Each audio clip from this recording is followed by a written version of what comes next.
This is Polity TV, your plug for hot parties, live vibes, and unforgettable events. For everything, there is an appointed season, a time to be born, a time to grow, and a time to depart. Immortal, invisible God, only wise, enlightened and Such was the grateful earthly journey of late Princess Christianah Betiku ni Manua, a woman whose life reflected virtue, strength, and unwavering devotion to God and family. This glorious life and time we are celebrating. A funeral rites commenced in Okitipupa, Ondo State on April 23, 2026, with a compassionate medical outreach held within the community in the honor of a fond memory, in the same way she had shown commitment to caring for others in her lifetime.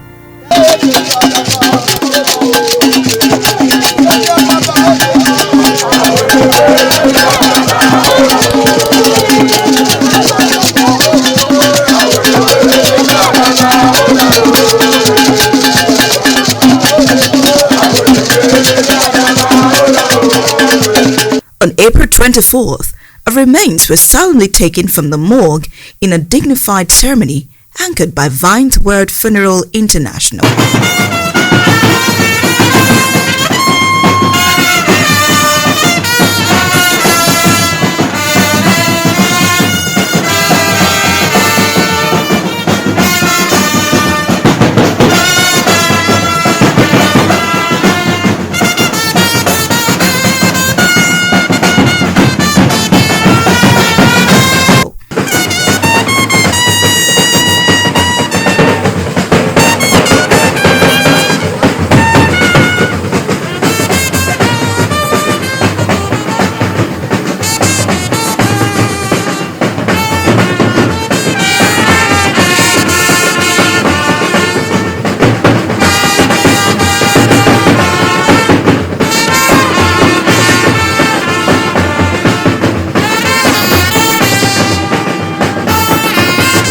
Where she was laid in a golden casket. Later in the evening, same day, a solemn service of songs was held at the Celestial Church of Christ, Premier Parish, Ondo State. Family, friends, and well-wishers from across the world gathered to celebrate a remarkable life as family, friends, and guests from far and near paid tribute to her as a resilient woman, deeply devoted to her husband, children, and to all who crossed the path. I was in class 3. Ní year kan, wọ́n sọ fún màmá pé wọ́n á bi mí pé aṣọ wo ló wù mí láti wọ̀ ńgbà yẹn. Mo ní agbádá ni mo fẹ́ dá. And that year, wọ́n fún mi ní agbádá mo rán. Àwọn màmá wa wọ́n jẹ́ èèyàn tó dáa. She's diligent and she's very active. Always willing to give for the growth and happiness of others. The officiating minister reminded the congregation of the fleeting nature of life and encouraged a Christ-centered life in preparation for eternity. On April 25, 2026, the funeral service took place at a residence, 15 Irewole Street, as conducted by the Celestial Church of Christ, Premier Parish, Ondo State.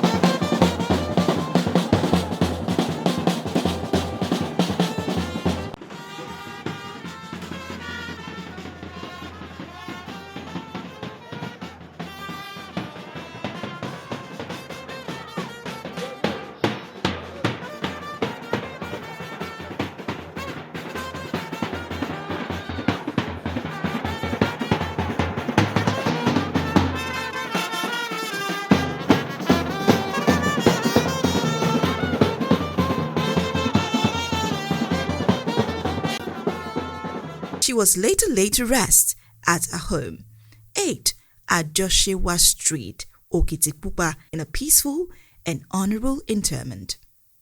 Speaking with deep emotion, a son described his mother as one in a million, expressing that if given another chance at life, he would choose her again as his mother. Màmá tó jẹ́ èèyàn kan tó yẹ pé wọ́n ṣàánú lọ́pọ̀lọpọ̀. Ẹyin ojú màmá nìkan ni màmá ò lè fi fún ni. Kò sí nǹkan tí màmá ò lè fi ràn yàn lọ́wọ́ nípa nǹkan tí agbára wọn gbé. A woman's sumptuous reception followed at Stella Maris College Field, Okitipupa, where guests were warmly entertained by renowned juju musician Wale Thompson. Atigbe mama rele, atigbe mama rele,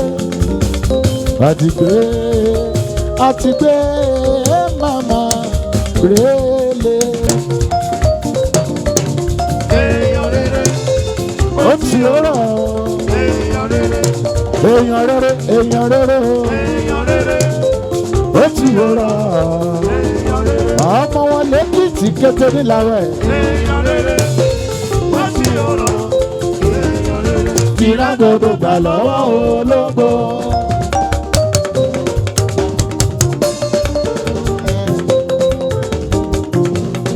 Comrade Betiku. Thank you. Wọ́n sanwó Dr. Lasunbo. Ọkọ̀ Tẹ̀mọ́bọ́lá, owó bàbá Victor.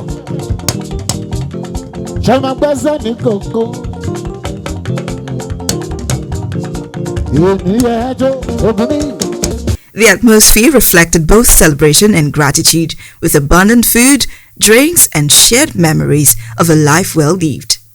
Born on February 20th, 1943, in Itebu, Manua, Princess Christianah Betiku was the last daughter of esteemed royal lineage of Oba Oladoku Manua and Reverend Oiboigbainowomi Manua. Her mother, Mrs. Sarah Ehanase, also hailed from a distinguished heritage within the Mahin Kingdom. From her roots, she inherited dignity, discipline, and a legacy of excellence. Her early education began at L.A. Primary School, Itebu, Manua, and she later attended CAC Secondary School, Idepe, Okitipupa. Despite beginning formal education at a later stage, her determination led her to achieve her goals while also meeting a beloved husband, Paul Clement Moses Mopiyeneha Betiku, who would become a lifelong partner. Their union was blessed with wonderful children. A devoted wife and mother, she balanced her family life with a thriving career in trading and enterprise, engaging actively across towns and villages within Okitipupa Division. Her industrious spirit and commitment to responsibilities made her a pillar within her community. Late Princess Christianah Betiku will forever be remembered as a virtuous woman defined by her humility, loyalty, generosity, and deep Christian faith. Her life remains a shining example of honor, service, and love. Though she has departed to be with the Lord, her legacy continues to live on in the lives she touched and the values she upheld.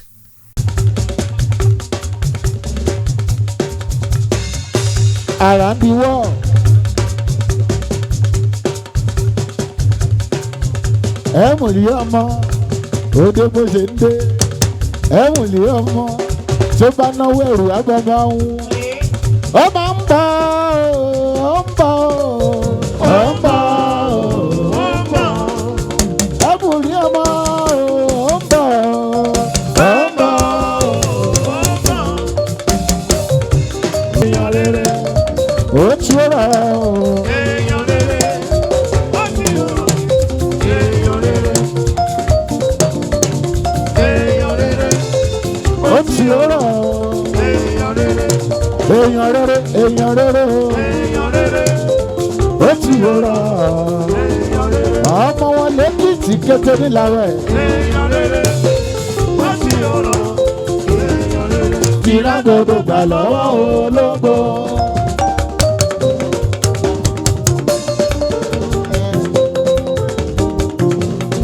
Comrade Betiku. Thank you. Wọ́n sanwó Dr. Lásìmbọ̀. Ọkọ̀ tẹ̀mọ́ Bọ́lá, owó bàbá Victor. Ṣé máa gbẹ́sẹ̀ ní kòkó? Ènìyàn ẹjọ́ obìnrin. Ẹ wo ọmọ ọlọ́mọ láàrin èrò. Èrò má dìyẹ láàrin àṣà. Ẹ fẹ́ ọmọ ọlọ́mọ lọ́rùn sílẹ̀ o. Ẹ jẹ́ ká ọmọ ọlọ́mọ ó jayé o. Ẹ fẹ́ ọmọ ọlọ́mọ lọ́rùn sílẹ̀ o. Ẹ fẹ́ ọmọ ọlọ́mọ ó jayé o. Olúṣẹ́gun Àjàṣẹ́gun. Ògùn ní Olúṣẹ́gun Àjàṣẹ́gun. Olúṣẹ́gun Àjàṣẹ́gun. Ṣẹ̀rùbà wọn já wọn láyọ̀ sẹ́. Òde bó ṣe dé. Òde bó ṣe dé. Ó ti dé o. Òde bó ṣe dé. Òde bó ṣe dé. Wọ́n ní òde o. Èèyàn ti ṣẹ̀wọ̀n olórí oko. Àwọn ti ṣẹ̀wọ̀n ọmọ sójà bí. Àbújá connection ti dé o. Ṣùgbọ́n torí ẹlẹ́gàn kò fọ́. Òwòkèlè torí ẹlẹ́gàn dàrú pátápátá. CJ àjọṣe wa nígbàjẹ́ o. Lọ́wọ́ yìí oníkálukú ló máa léèyàn tiẹ̀. Tó láwọn èèyàn tèmi lọ́wọ́ dáwọ́ mọ́. Wọ́n wà fún mi olóríire ní gbogbo wọn.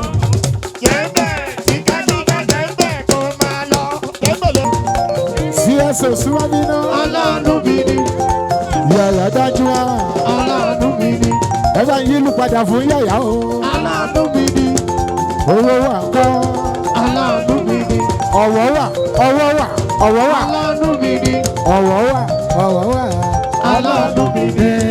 Sùn. Ọ̀wọ̀ wà. Ọ̀wọ̀ wà. Owó tí o lọ́nà ránkò ìtò paná tèmi mọ́.